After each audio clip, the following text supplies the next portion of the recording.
one who in the past rejoiced in his youth because of making the right choices, and the example of a young teen who's presently making the most of her joyous years. With her own words, I'm having a blast.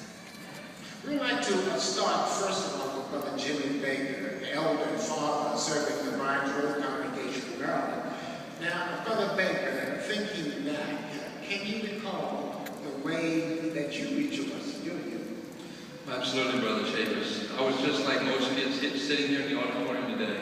I was an active, fun-loving kid who loved to play sports and games, go to the movies, hang out with my friends.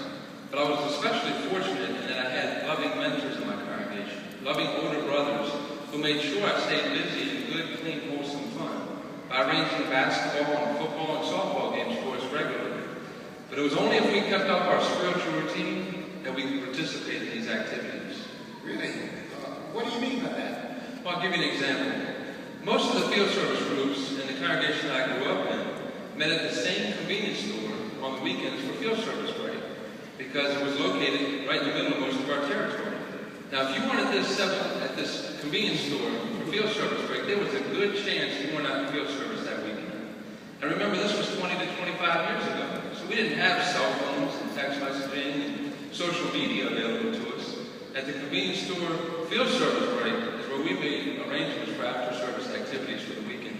Yes, I like that, Baker. If you were not in the ministry, you lost out on the recreation. Absolutely. The ministry had to come first. That's great.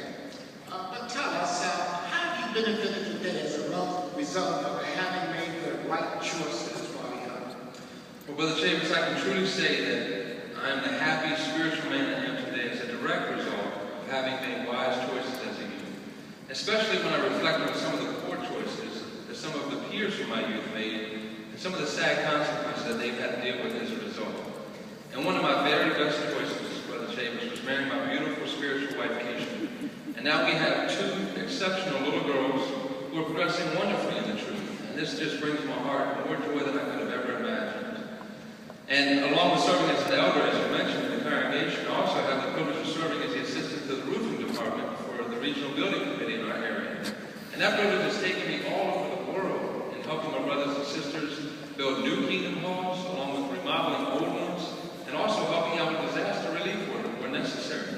And these privileges have greatly